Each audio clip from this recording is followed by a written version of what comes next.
the country that I live in, the United States, we have a Department of Homeland Security. It's our defense system. But you have been given the ultimate defense system. And of all times of history, I believe it's critical that we know how to build this system. You want a strong army.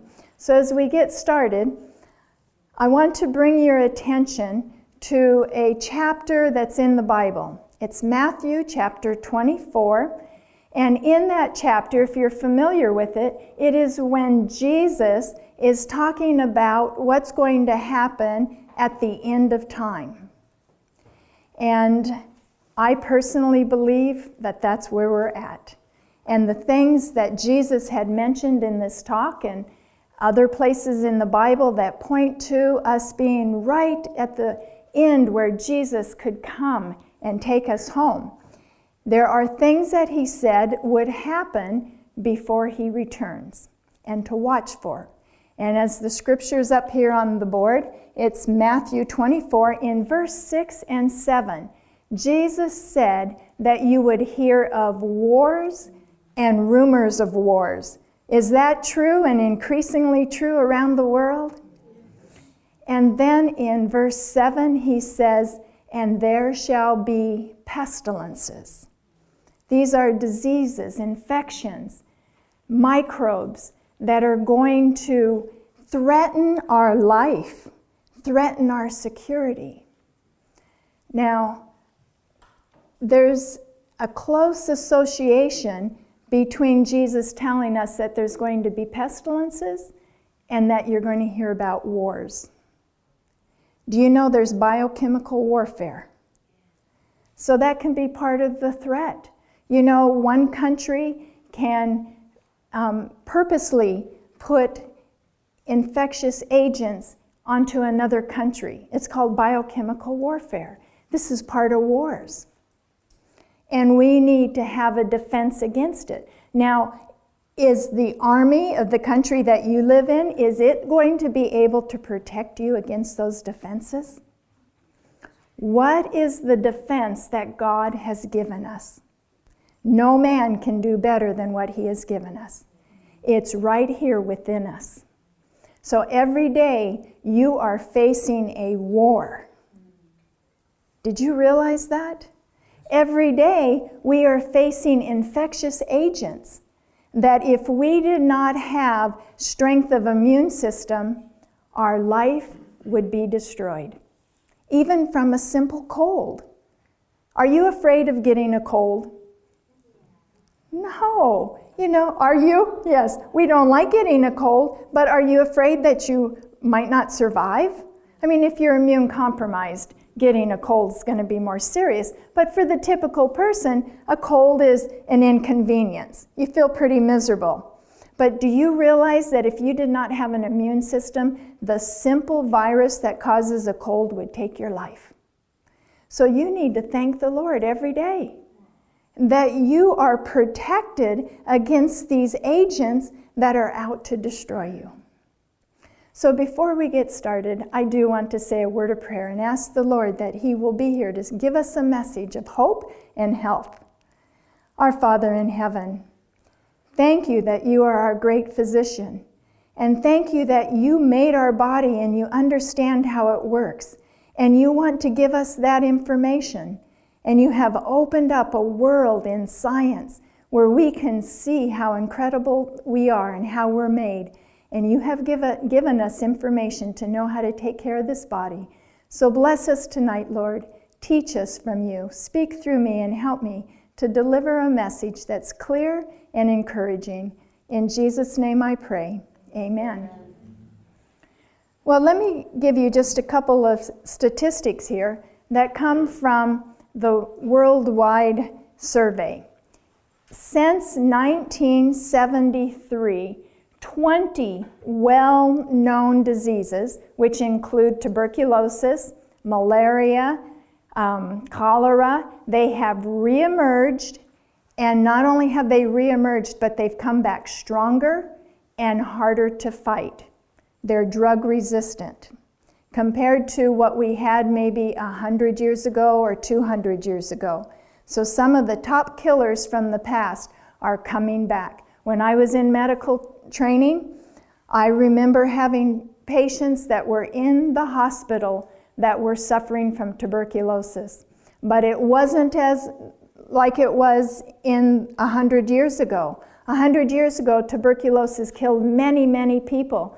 But those that are getting tuberculosis today, even though our medicines have advanced, it is still more dangerous because our medicines have not advanced enough to fight these that have developed a drug resistant. They're stronger because they've been exposed to these drugs. And so they evolve in a sense to be able to resist what man is making to try to get rid of them. Since 1973, at least 30 previously known disease agents have been identified, including HIV, Ebola, hepatitis C, and there's no known cure for them. That's rather scary, isn't it?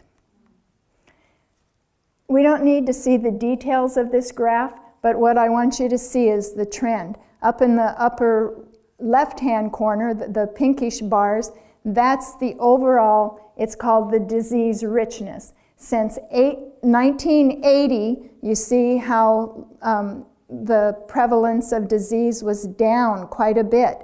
And in those 30 years up to 2010, look at how much it has increased, over threefold. And then the other graphs that you see are just breaking it down into those that are carried just by humans, those that are transmitted from a vector like a mosquito or a tick from something else, and they transfer it to human. So you can see pretty much in every area that our infectious disease has skyrocketed. That's a rather unsettling, isn't it? How many of you remember the bubble baby? Have you ever heard of the bubble baby? There's been a few children that have been born with this disease. It's severe combined immunodeficient syndrome. And basically, these children are born without a defense system. They have no immunity. And any microbe that they are exposed to would take their life. And so what medicine had done is they developed this incubator where the air was purified, because if any simple thing, like even a cold virus, got onto or into this child, it would kill them. Well, NASA was called and got involved in this, and they made like a spacesuit for this child so that he could somewhat live a normal life. But after being out of his bubble for a while, the family was too fearful that he would get a contamination and take his life. So he went back and he lived in this bubble for a while. And then as science was progressing, they came to him, the family one day, and said, you know, let's try doing a transplant. So they transplanted an immune system from another person into this child, and he did not survive. But you don't want to live in a bubble, do you? You know, so we want to learn about our immune system. And what I want to teach you tonight is that there are common things in our world that are depressing your immune system, and there are things that you can do by active choices in your lifestyle that will give you a strong immune system, that before the enemy takes over, that you will be able to have your army ready to destroy these invaders. So I'm going to tell you just a few basic things. You know, the people that study the immune system, they study it for their whole life. It is so incredible. When I talk or study the immune system, I get excited. It is just incredible how God has made our body. But this immune system that God has given us has to do two things. It has to be able to tell who you are. So every cell in your body has to be identified as me. And then the parts of your immune system have to be able to decide who's the enemy. So it has to recognize yourself, and it has to recognize the enemy, okay? So in simplicity, that's what it is. And the picture that we have up here on the right-hand side, the little bubbles that you see in blue, so you see 2 rows of them, and then you see some yellow behind it, that's a cell membrane.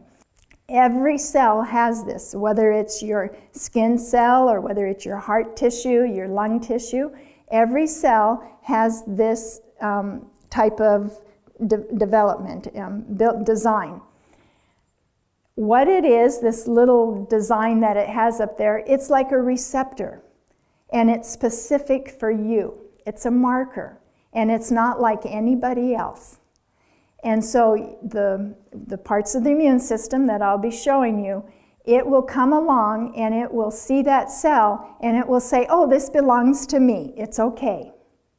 But if it doesn't have that marker and it has a different marker, like if I took my heart and put it in somebody else's heart, or more commonly we have kidney transplants.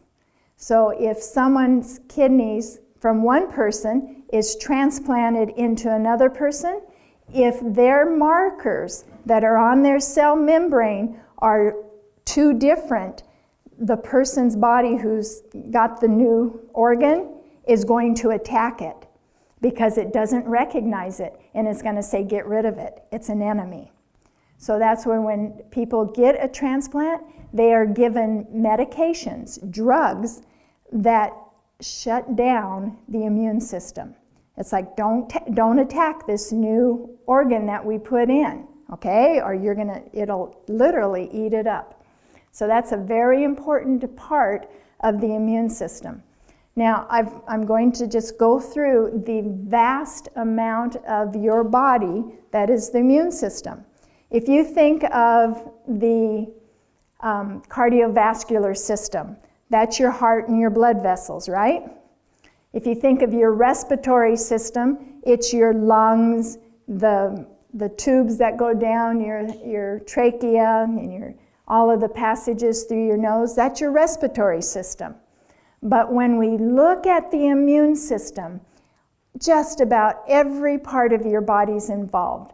So the primary organs that are involved in your immune system are your bone marrow, and that's inside your bones. So all your bones have marrow, right? That is where the immune system is developed. You've got the white blood cells that we're going to talk about. That's where they grow. And then you have the thymus gland. And I've got my microphone on, so I don't want to hit it. But your thymus is right about here. You see it in the middle of the chest there? When you're born, the thymus is bigger than any time of your life. It's about the size of my fist. And then as you age, by the time you're like 6, it's very small. So your thymus is very small right now. But when you're born, your immune system is brand new. And everything has to go through the immune system. All the cells that belong to the immune system go to the thymus. It's the grade school. It's kindergarten. And all the cells that belong to the immune system have to go through the thymus to learn how to identify you and how to identify a foreigner. Isn't that amazing? I just think that's amazing. Now, there's secondary organs, and that includes the adenoids and the tonsils. You've heard of those, right? They're up here, and they used to take those tonsils out quite frequently. I was born in the 50s, and I got my tonsils out. And then the adenoids have been taken out, so people would get sick, and they'd say, oh, something's wrong with these things. Let's cut it out. They didn't realize until more advanced medicine came around. It's like, oh, wait a minute. These are part of the immune system. These are lymph nodes. We need them. So they don't take them out as much as they used to. Your spleen is a major part of your immune system. Your spleen is right over here. It's a rather tiny organ, and it helps process the B lymphocytes and some of your other cells that are involved in the immune system. That'll be coming up. Then there's pyropatches.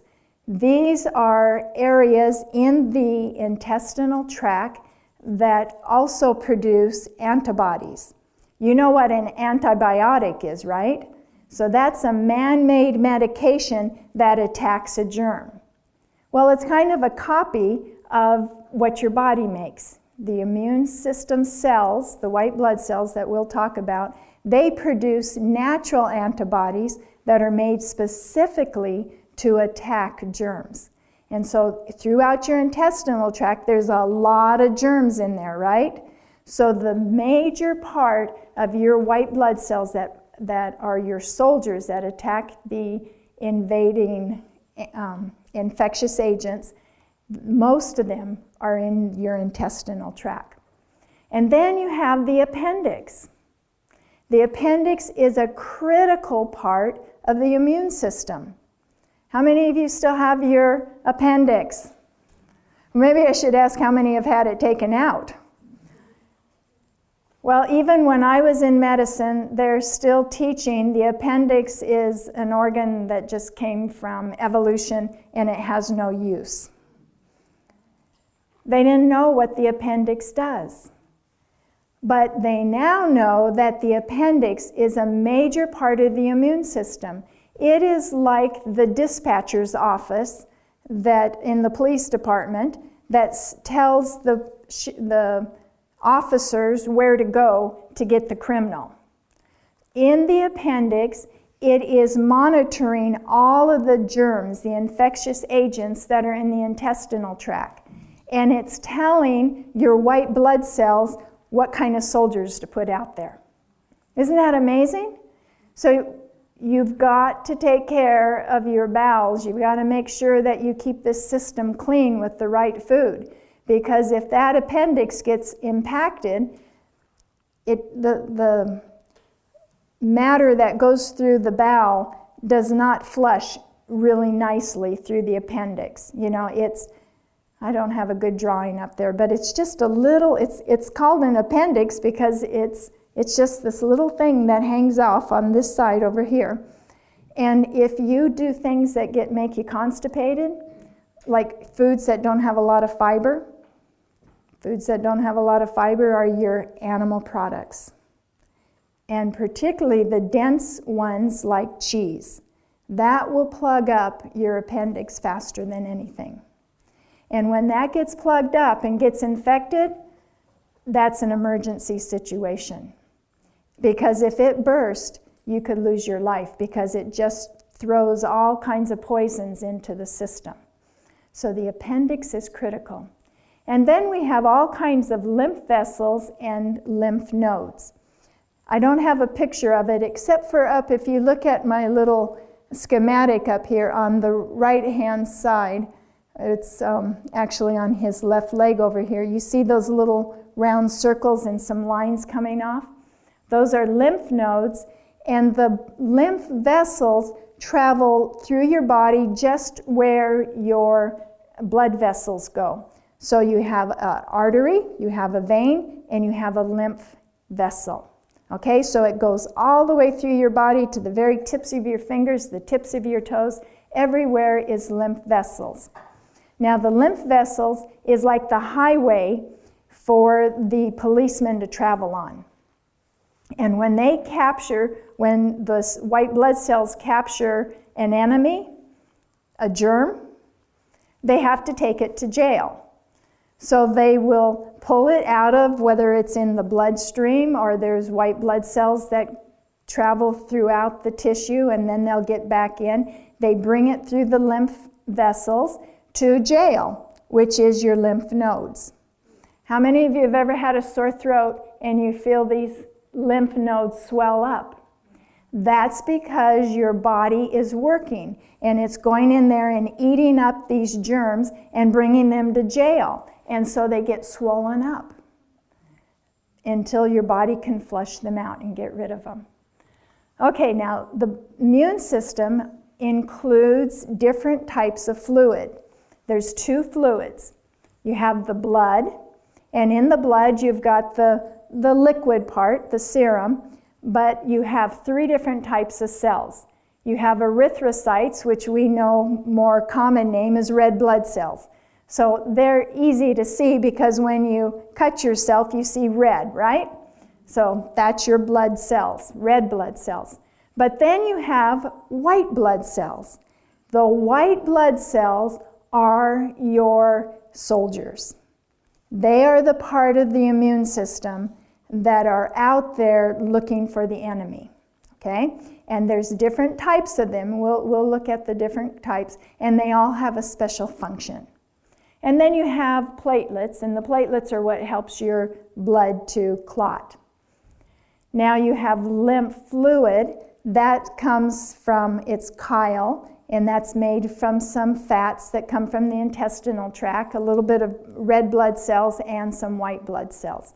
And so that's the fluid that helps flush all these, the germs and the white blood cells that have attacked them out of your body. All right. There are different things that we have been born with that's innate, meaning we're born with them, that are part of your immune system, that protect you. The biggest thing is your skin. Your skin is a barrier to all these germs that are around us. It protects your inside organs from these bacteria and viruses, parasites, from getting right into your body. Isn't that a nice thing? Besides making us look better. I mean, we wouldn't look so nice without our skin, would we? On the skin, so you have a mechanical barrier, but it also produces substances that make it acidic. And the acid pH of the skin helps kill germs. So there are certain things that you can put on your skin that's going to wash that away. So you want to be careful of what kind of soaps that you use. You want to make sure that there's not synthetic chemicals, chemicals that man has made, because that'll change the pH of your skin. Now I have up there the word flora. Flora are the good bacteria that help protect against the bad bacteria. Did you know that you have staph bacteria growing all over your skin? And you have in the strep family. Now we think of those two as being infectious and harmful to us, but they need to be on our skin because they're protecting us from other types of bacteria that would be a problem. And if you use soaps that have antibacterial agent in them, guess what you're killing? You're killing those good bacteria. And so it's not a good thing to use antibacterial soap. The triclosan, they have been, not only does it lower the immunity in your skin, but it also, they found that it's a chemical that's promoting cancer. So you want to avoid those type of things. Well, let's move on to the lungs. There are things in your lungs that are a natural protection. Have you heard of cilia?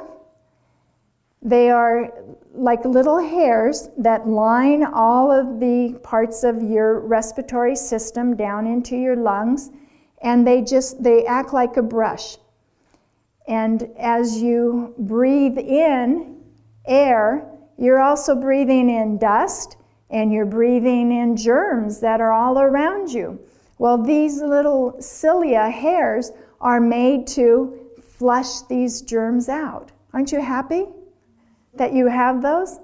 And if something gets down into your throat and it starts going into your lungs, you have an automatic response to cough to get it out.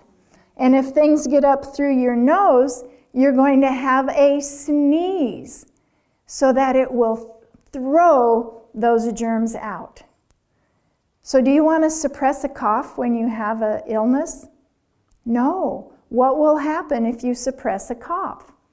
It will help the germs to go down. It's like keeping the door open. Instead of coughing and bringing it up, you just let it go right down. So a cough suppressant is not the best thing for keeping your immune system strong. Now, another part of what helps get the pathogens out, pathogens are your germs, it's your mucus. And when you get a cold, the reason you have more mucus is because your body is producing this fluid so that it can flush out the germs. And we don't like to be all stuffy, do we?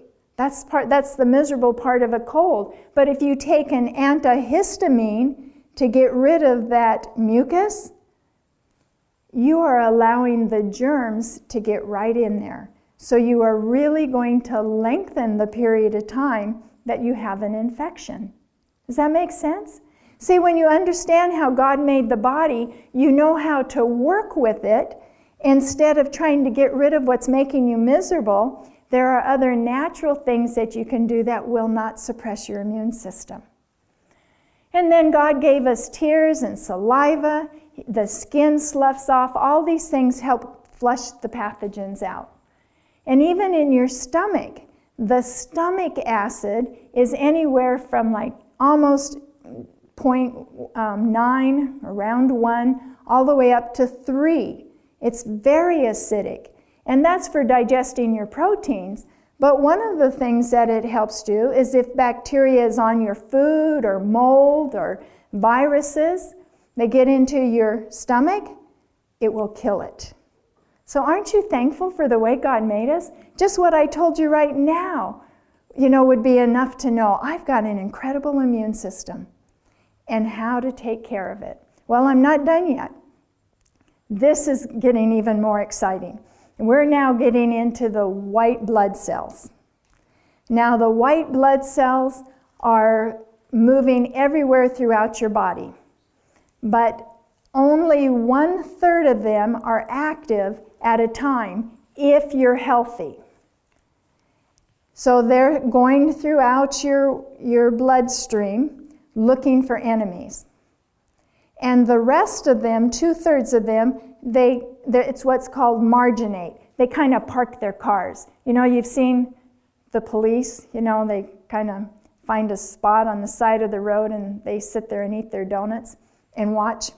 Well, then they don't really need to be busy too much, so they're just watching things go, and there's someone else that's kind of actively going up and down. Well, that's the way it is with our white blood cells.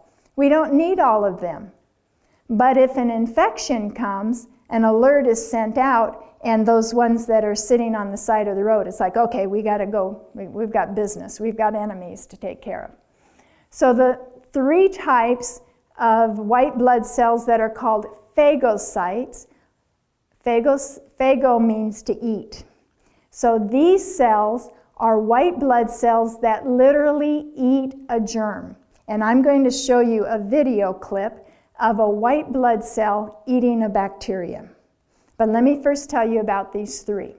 The most prominent white blood cell you have is called a neutrophil. And this is the first white blood cell on the scene. So they go after particularly bacteria that form pus. The number of white blood cells, the neutrophils that you have in your system, is increased when you have a fever. Now, what causes a fever? Is it because you're sick? Well, yes, when you're sick, it is your body's response to an enemy being in your body.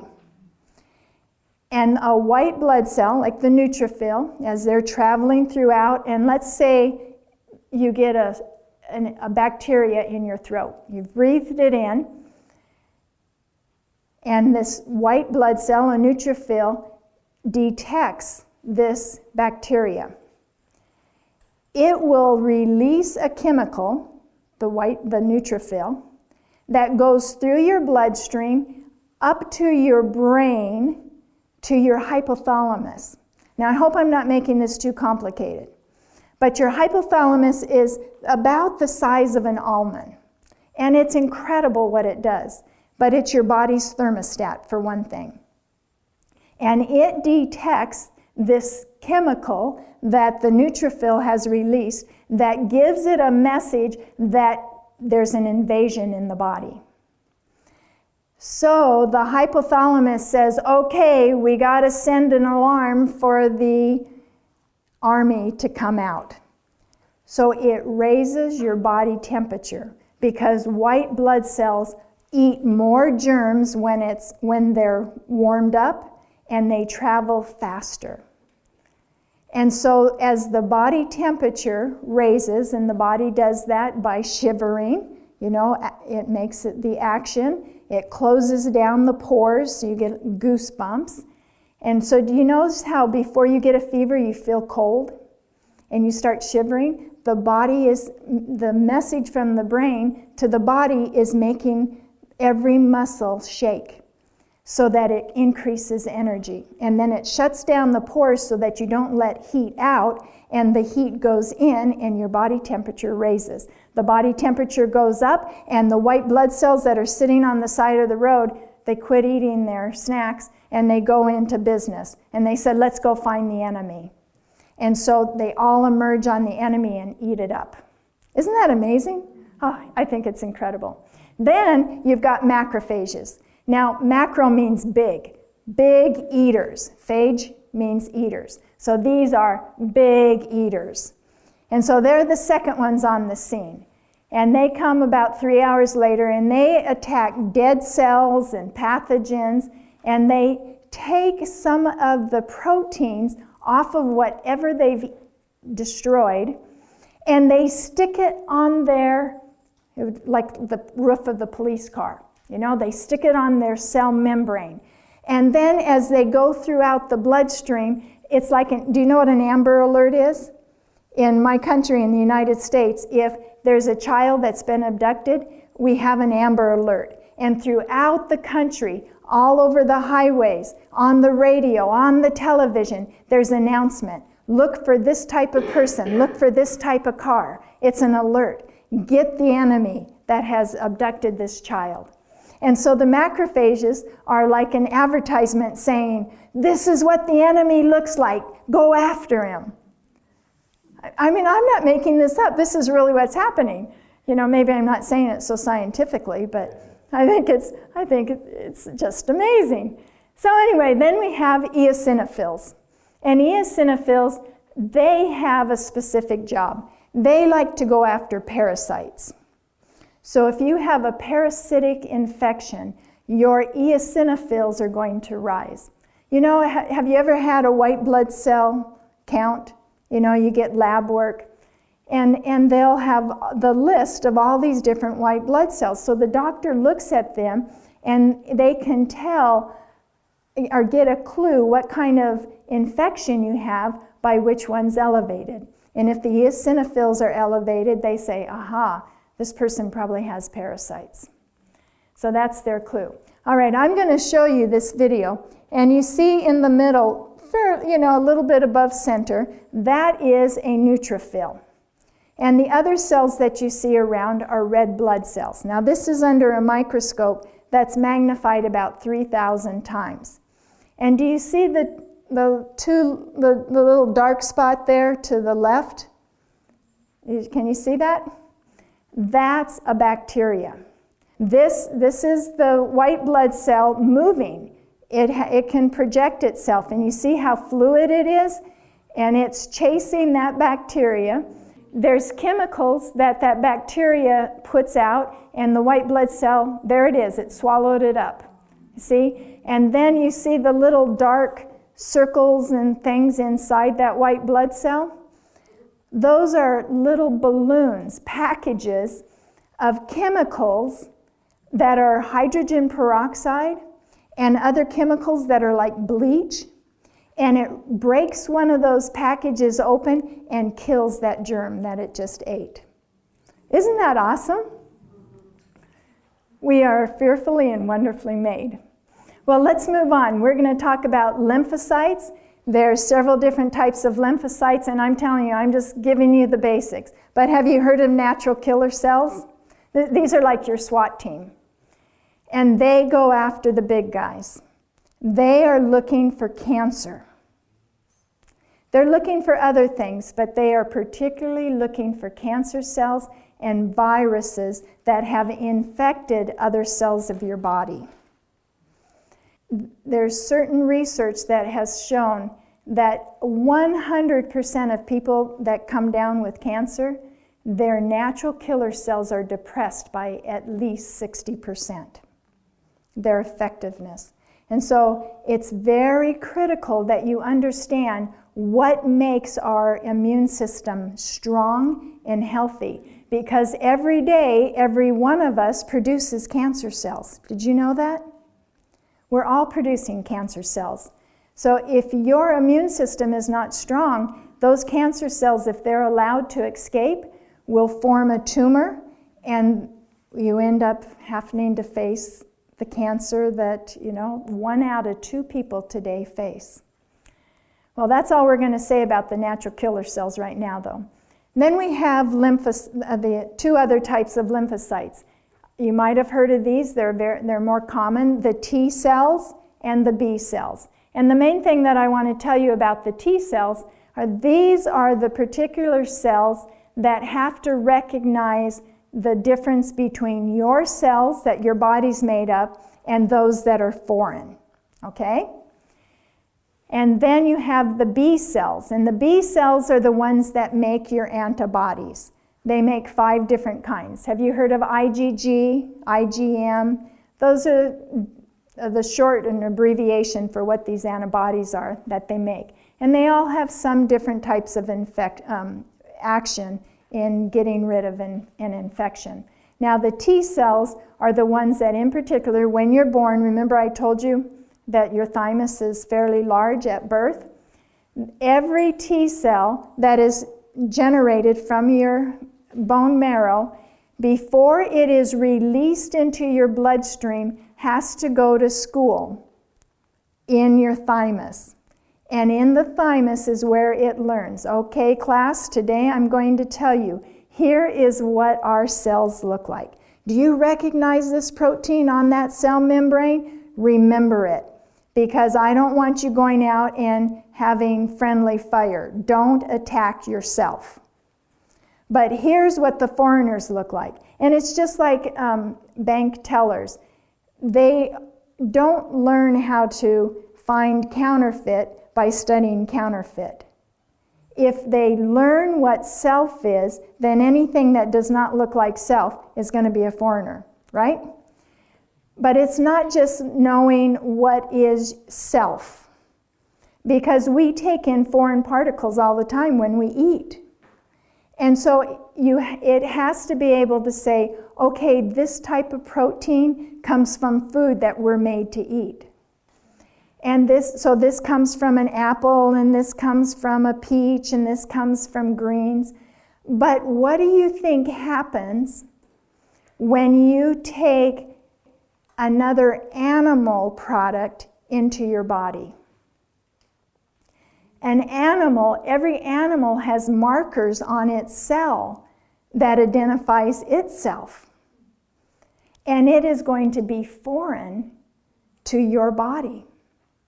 So one of the big reasons that we suffer a lot of health illness from eating animal products is because the protein markers on the cells from animals are foreign to us. And our immune system wants to attack it.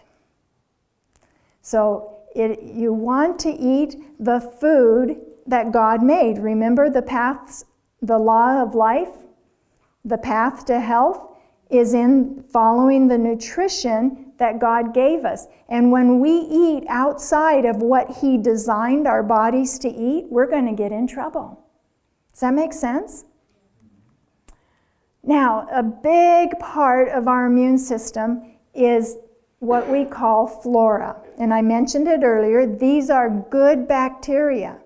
In fact, most of your body weight and the number of cells in your body come from these good bacteria. You have 10 to the 13th body cells. That's 10 times 10 times 10 times 10 times 10, 13 times. That's a lot of cells, isn't it? But you have 10 to the 14th bacteria. So you are made up of more bacteria than you are your normal body cells. Your intestines and your small intestines and your colon have a huge number of these good bacteria.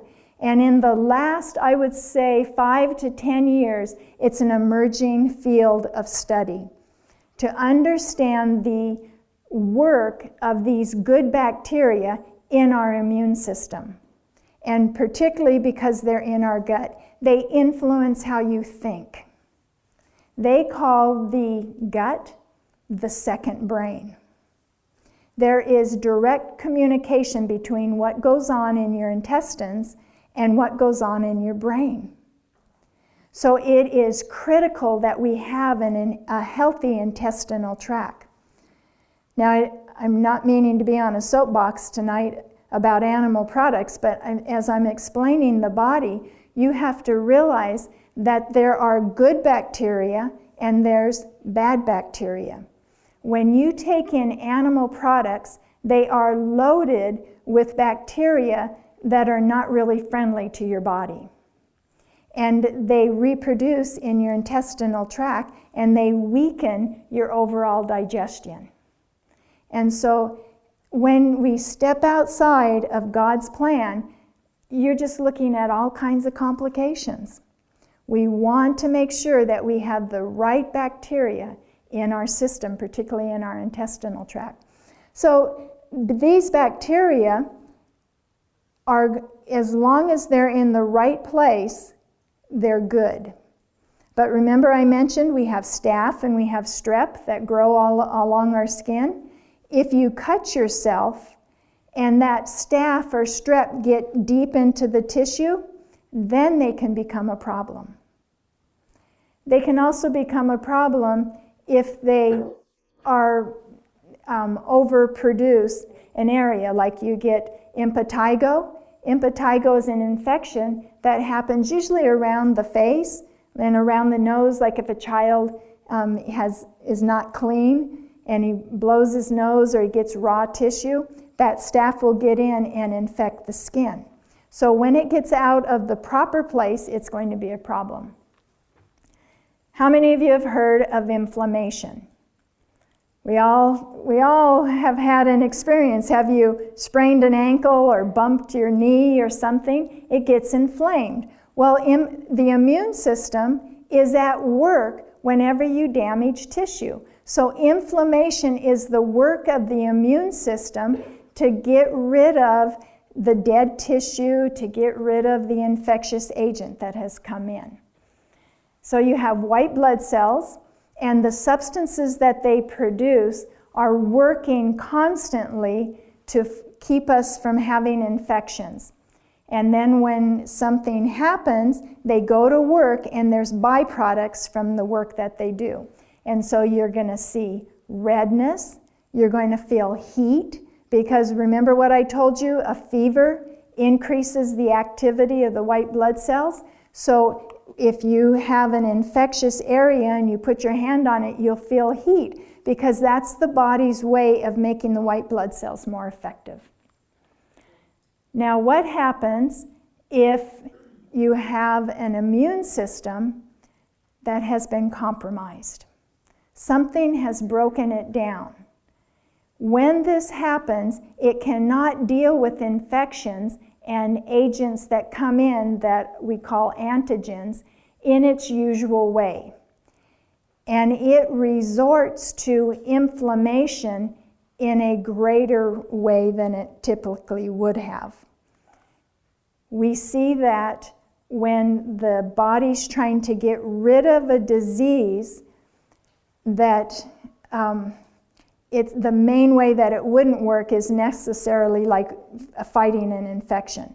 So I'm trying to make this simple. Let's just look at how it occurs. It occurs when the body is not in optimal health. So if you've been broken down for any reason, if you've had a prolonged illness and the immune system has not beaten it, but it's weakened the system, it can be confused by what we call hostile antigens. That means something that's very virulent, something that you wouldn't typically get into the body.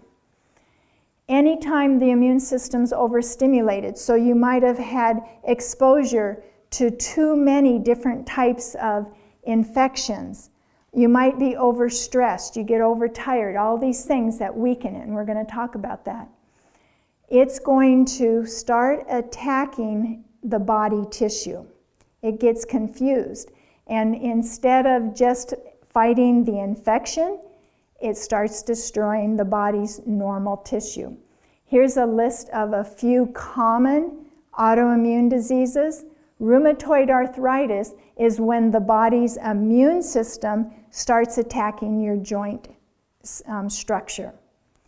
Psoriasis is when your immune system starts attacking your skin. Crohn's disease, inflammatory bowel, is where the immune system has been triggered by some type of protein that has come in, and it's similar to the tissue in the intestinal tract.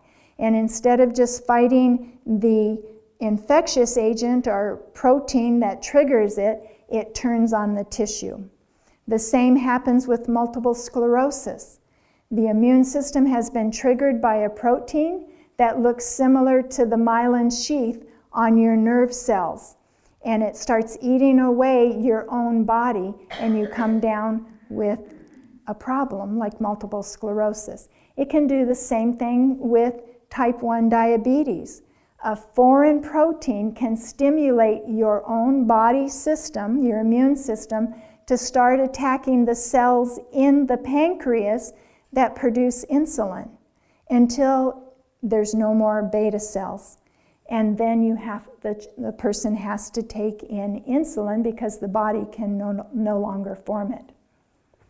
Well, let's look at some of the things that weaken your immune system. We all tend to have our immune system weakened as we age. It's just part of how we get fatigued and wear out.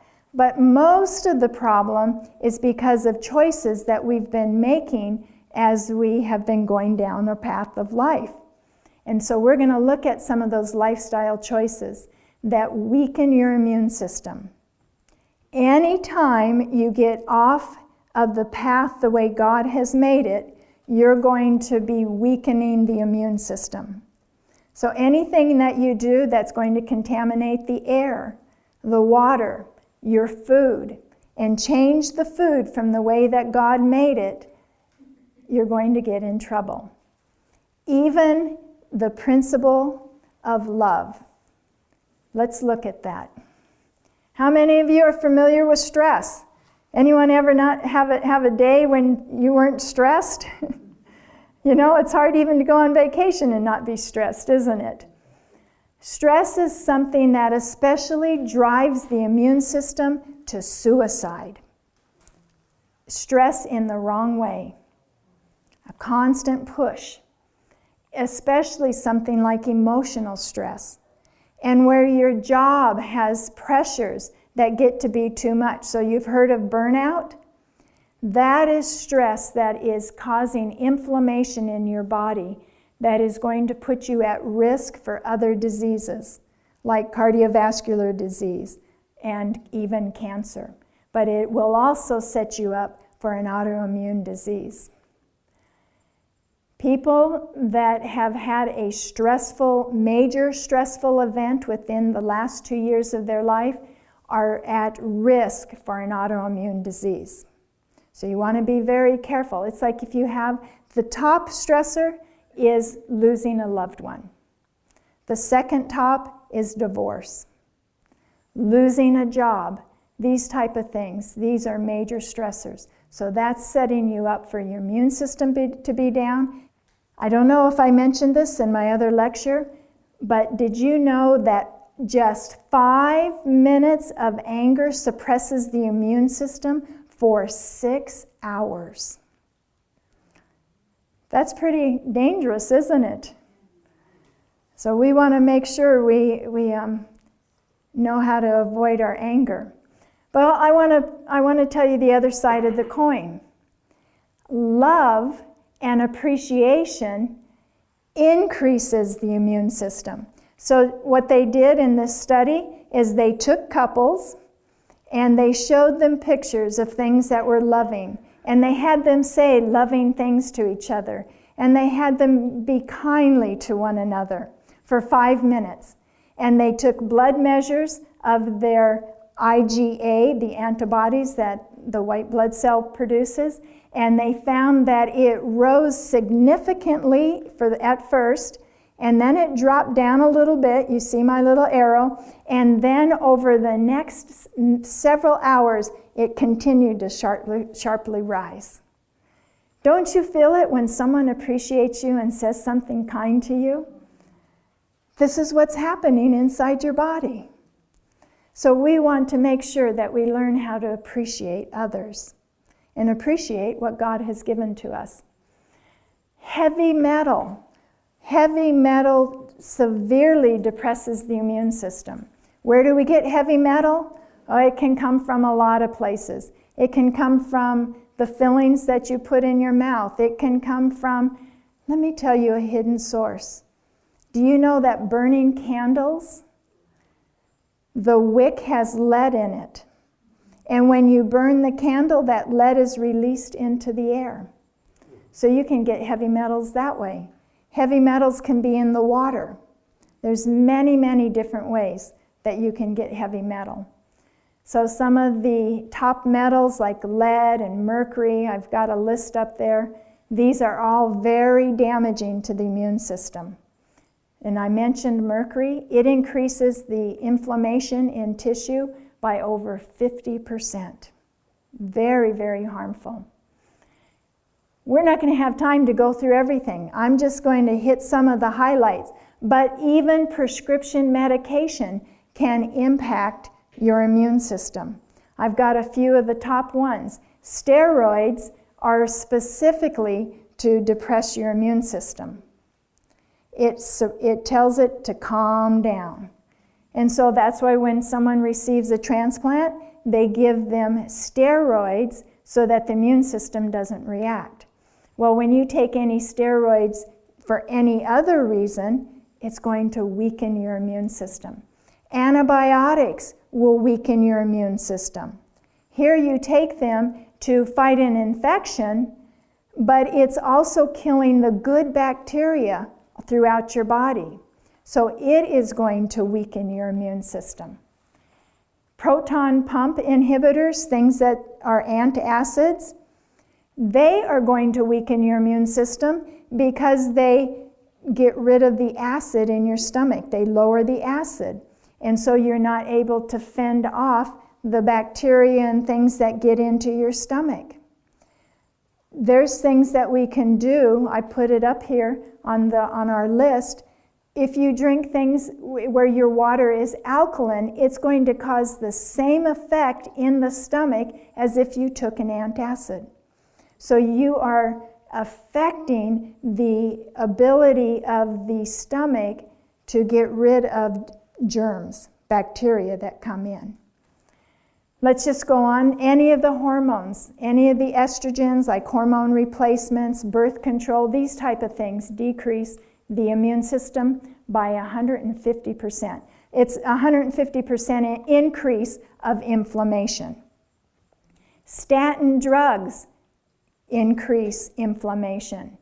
Animal products, we already mentioned those, of why they increase inflammation. SSRI, antidepressants, they suppress the immune system. Well, let me say that different. They don't suppress the immune system, but they make you susceptible to infection because what they do is stimulate the immune system. And scientists at the Georgetown University Medical Center have found that when the immune system is stimulated by these antidepressants, that they stimulate the immune system overly much. And they produce what's called a cytokine storm that go through and break down body tissue, particularly in the lungs. So it's very harmful with the inflammation in the lungs. Opioid drugs, short-term, long-term, they've been found to increase inflammation. This is a big one, acetaminophen, otherwise known as Tylenol. In 2003, they almost took this drug off the market because it's the #1 cause of liver failure. It's highly toxic to the liver, and your liver is the main organ of detoxifying your body. So when you get the damage from the acetaminophen and the residues from it in the liver, then when the immune system is fighting an infection and all of the debris that comes from that war, it's killing the germs, and then there's substances that are produced by the white blood cells, that has to be all cleansed from the body through the liver. And when the liver's compromised because it's taken acetaminophen in, it's not going to be able to function as much.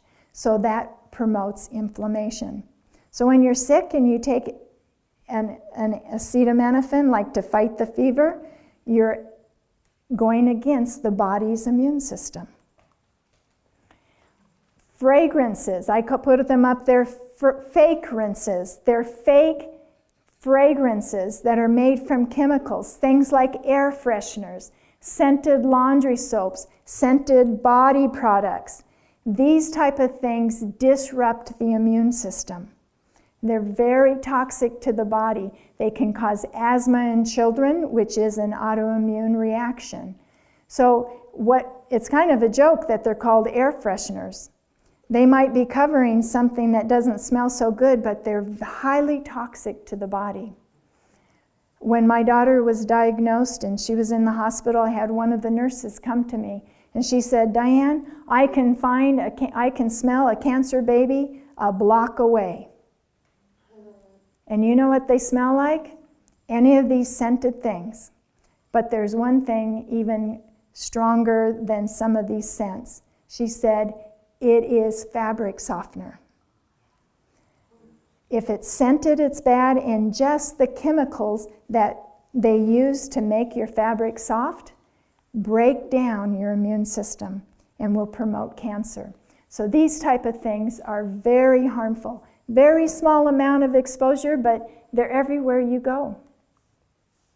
Hair dyes, body products. I'm not even be able to go through all of these because we want to cover some other things. Some of the chemicals that you get in your food. Are you getting overwhelmed? It's everywhere around us, isn't it? Satan is out to break our body down. Do you get that picture? He is just filling our world with things that's going to say, I don't want that person to have an immune system. I want to wipe them out. So some of your food preservatives like BHA, some emulsifiants, the thickeners, baking soda and baking powder break down your immune system. They lower the stomach acid and it increases the risk of cancer by 190%. So you do not want to use baking soda or baking powder. It's not just the aluminum. There's a source of heavy metal. We know that aluminum breaks down the immune system, but just the action of the carbonate in this product is what is causing the problem in the stomach. Well, let's look at foods that we ferment. When you ferment or rot a food, it releases something called aflatoxins. These are very, very hard on the immune system and cause inflammation. So some of the common foods that we enjoy are cheese, wine, and vinegar. How many of us enjoy vinegar on our salads? These substances are very hard on your immune system. In fact, scientists use weak solution of vinegar to induce irritable bowel disease in rats so that they can study Crohn's disease and ulcerative colitis. So you don't want these types of foods that have been rotted or fermented. Mold in general. Cheese is loaded with mold, but any other source of mold, even like around your house, you don't want to have piles of leaves that are decaying.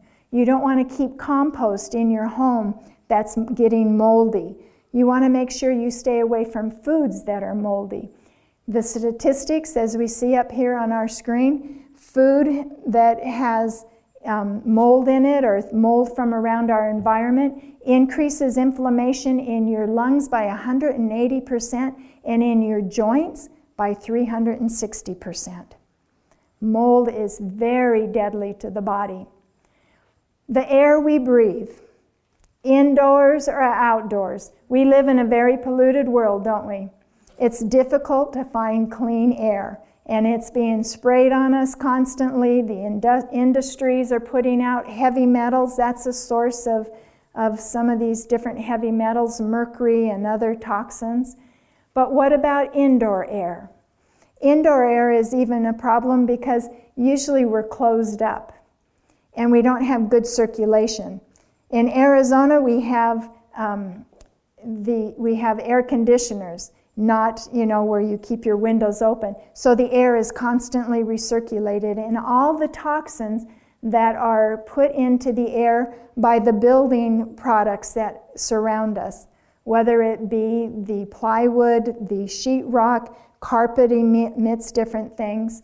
All these things, even paint, emit what is called volatile organic compounds and formaldehydes and dioxins that are very toxic to the body. When my daughter was diagnosed, I started looking into things. What causes cancer? What causes leukemia specifically? And the first thing I found was mobile homes, because of all the glue that it's put together with. And I found out that when a mobile home comes off the assembly line, they actually put a sticker on it that says, "Warning, may cause cancer." And we just happened to have lived in a brand new mobile home for 10 months, 14 months before she was diagnosed. So you want to look for building products and couches, furniture, all these things that have more, they're called green. That's the term that we look at. They're not synthetic and do not have these toxic effects. I put a website up here that is helpful if you want more information, because we could talk about this for probably another week. There is so many things in our world that are toxic to our system and to our immune system. The first one, pneumotox.com. This is a website that has over 300 different drugs that affect the immune system, particularly the lungs. And so whatever medication you're on, you can go to websites and see what side effects there are. Blood pressure medications certain ones will increase an autoimmune disease. So get on this site and look it up. The next one is EWG.org. This is Environmental Working Group. It's a nonprofit corporation, and they're like the toxic watchdogs of the world. So they're out there looking at your foods, they're looking at your building supplies, they're looking at your skin and body product, they look at household agents, the things you clean with, and they will tell you a scale of how toxic they are in studies that have been done to see whether they're safe or not. They came out with a study a few years ago. They looked at 10 different babies when they were born, and they took blood from the umbilical cord, and they found that the average baby born has over 200 toxic chemicals in their blood at birth. It's a scary world, isn't it? We want Jesus to come. Well, let's quickly look at a few different things. A lack of sleep will depress your immune system, particularly if you don't get your hours before midnight. So the melatonin that is produced before midnight, that's an antioxidant. That strengthens your immune system. That helps the body to be able to fight any of these foreigners that are coming in. It will increase a stress hormone that depresses your immune system. So you want to get at least 7 hours of sleep, 7 to 9 hours of sleep, preferably starting at 9 o'clock. The hours before midnight are worth 2 hours after. So if you want to put in your hours, don't push the clock past midnight. You know, it'd be better to go to bed at 9 and get up at 2 if you're going to get have short hours, than to go to bed at midnight and try to get in more sleep after that. Well, here's some more things. You might not like this list. These 3, caffeine, chocolate, and cola drinks. It's not fun to hear news about your bad habits, is it? Dr. McDougall will always say that, and I thought, that's true. We don't want to hear this kind of news.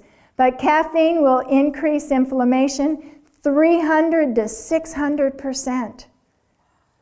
Chocolate, 150%. Cola drinks, 120%. Alcohol, that's kind of a given, huh? We know it's a toxin. And it's a toxin to the liver. So for many reasons, it increases inflammation and stresses the body. Smoking and secondhand smoke, these are toxic fumes that are caustic and cause inflammation throughout the body. All right, we're going to hit just a few more things. I don't want you to go home depressed.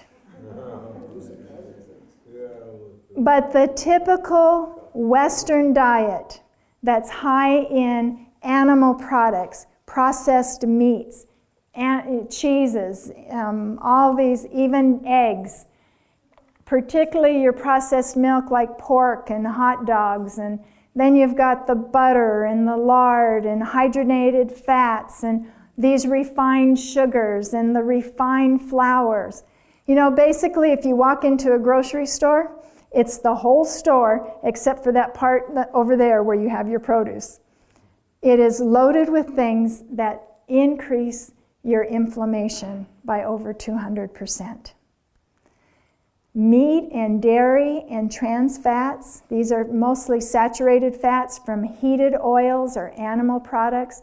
They increase the arachidonic acid, which causes the formation of what we call pro-inflammatory metabolites. What these do is stress the blood vessels. It causes stiffness in your blood vessels. It depletes the chemical that white blood cells respond to that help it detect a cancer cell or a germ. It's a leukotriene. And that is perverted by these trans fats. And the white blood cell might still be out there, but it forgets what a cancer cell is, and it won't detect it. So these type of things are very, very harmful to your immune system that fights these diseases that are taking our life. This is a graph of the effect of sugar on the immune system. So over to your far left, you see a yellow bar. That is how many bacteria a white blood cell can eat if it has no sugar in the body, okay? So within 30 minutes, one white blood cell can eat 14 bacteria. But if you take in 6 teaspoons of sugar, it goes down to 10 bacteria. 6 teaspoons is what you'd get in probably 2/3 of a soda. There's 9 teaspoons in a soda. As you take in 18 teaspoons of sugar, it goes down to 2, and by the time you get up to 24, it can only devour barely 1. 24 teaspoons is nothing. The average person is taking in 19 teaspoons of sugar, anywhere up to 55 teaspoons. Our world is functioning as an uncontrolled diabetic.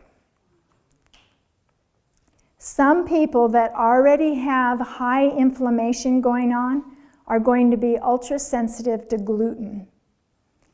And so if your immune system is compromised already, you may want to stay away from gluten. They're 10 times more sensitive to the gluten that you find in wheat and barley, rye. Here's a graph that shows the more intake that you have of meat, the more the prevalence is of rheumatoid arthritis. So you can just see it's a linear relationship. More meat, more autoimmune disease. So let's come down to some good news. How do I strengthen my army? Well, it's built on the laws of life. I like to put it in an acronym: recreation. The way God made us at creation and the laws that He gave us, we want to be recreated. And the C stands for choice. We need to make right choices. Isn't that our biggest challenge? Is making right choices. But it will be God on your side to make the choices that will give your body strength. So just ask the Lord to help you make right choices. Then you want to get plenty of rest, and the environment is things in the air, things like the sunlight, and water externally. A is for activity, mental activity as well as physical activity. We've got to keep moving. Exercise builds your immune system.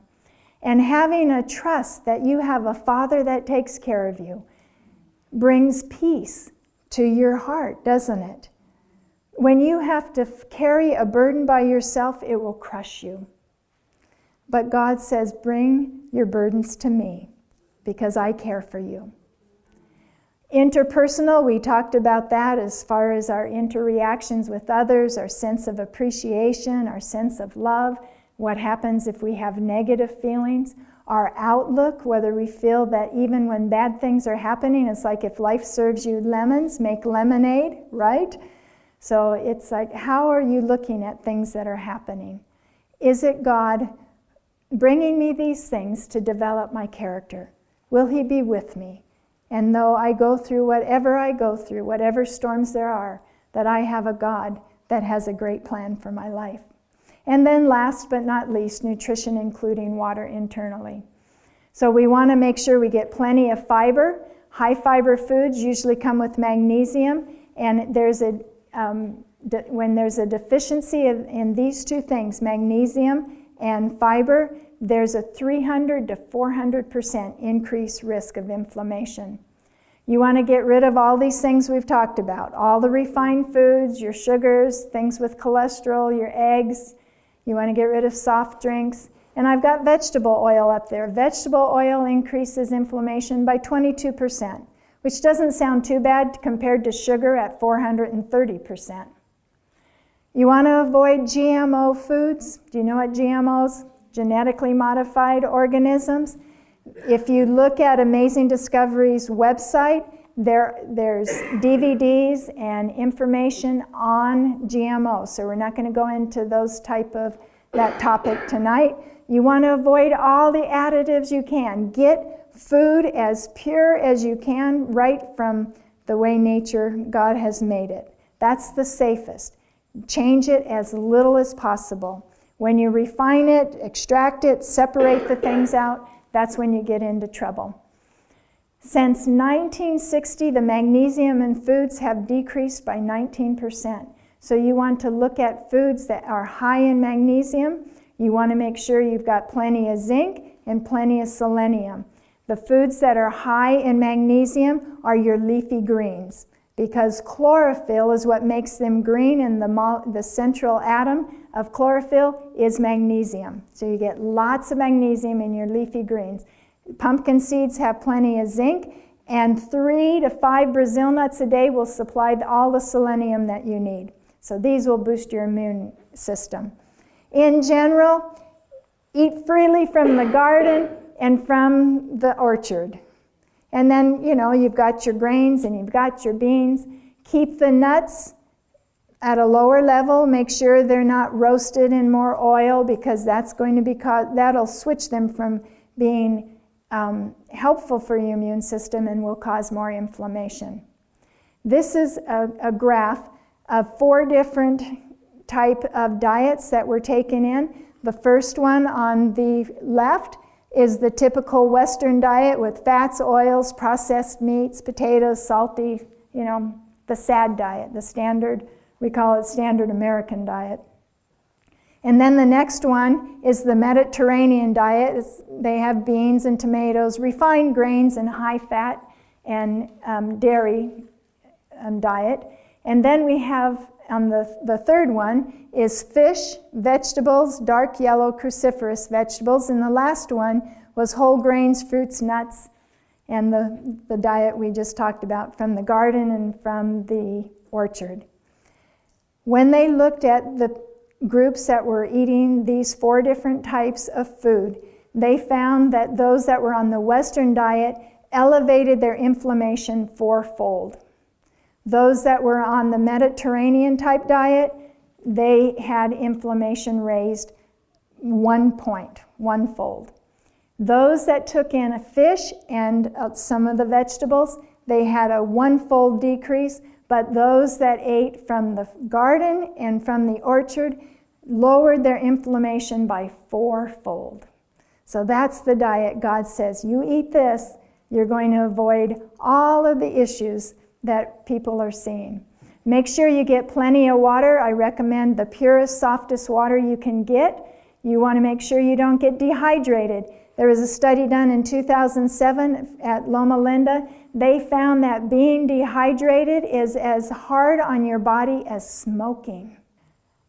I'm just going to tell you a quick study. This is a report from a magazine called Life and Health. It came out in 1919, a year after the Great Spanish Flu epidemic. Here is the statistics. What the certain hospitals that use natural remedies, what they did was they treated the flu with hydrotherapy. They used hot packs on the chest. They put their feet in hot water. They did hot baths. They did a variety of fever treatments.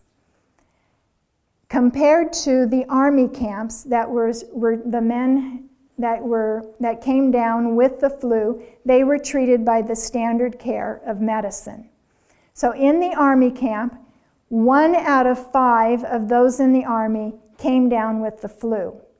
Of those that came down with the flu, 1 out of 6 of them went into complications of pneumonia.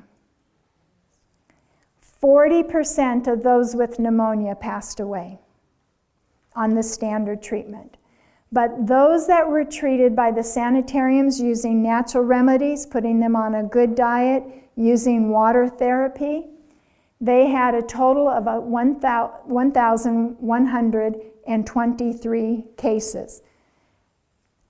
They only had 11 of those over 1,000 that came down with the pneumonia. That's 1%. That's pretty remarkable, isn't it? And of those that got pneumonia, 6 of those 11 passed away from complications, which was only 0.5%. So what you can see is that God's plan brings healing, doesn't it? You're looking at 40% mortality versus 0.5%. I just want to mention, I'm not going into detail about the hydrotherapy that was done, but if you go to Amazing Discovery website, they have material on natural remedies. So you can find plenty of information there. How to use charcoal, how to use herbs, how to use other substances that will help fight naturally the infections that we have.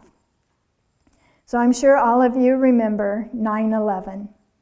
In the United States, when the Twin Towers in New York City came down, a survey that was done after that event, a survey over the Americans, 76% of Americans said, I will give up my freedoms to be secure. They will have their freedoms restricted to have safety in our country. I want to ask you tonight, are you willing to give up some of your bad habits? How about all of your bad habits? So that you can have homeland security. Would you like to do that? You will be cooperating with the God who promises you. In Psalms 91, here's the promise he gives us. In verse 5, he says, "Thou shalt not be afraid of the terror by night." So all these pestilences, all these things that are threatening us in our world, he says, you're not going to be afraid of them. Because he says, I will deliver you from the noisome pestilence. I will deliver you from all these things that are attacking you. Would you like to put your life in the hand of our Creator and say, take care of me, and I'll do what I can to cooperate with you? Let's close in prayer. Our Father in heaven, thank you for this body that you've given us. Thank you for making it known the things that we can do to build our system so that we can cooperate with you. That when all these things come upon us, that you can put your hand over us and say, I'll deliver you, I'll protect you. So Lord, keep us in your care. And the battles that we're fighting with our health, with our emotions, with anything that's going on, Father, I ask your blessing on everyone that's listening today, and that you will give them hope and that you'll give them courage and direction. In Jesus' name I pray. Amen. Amen.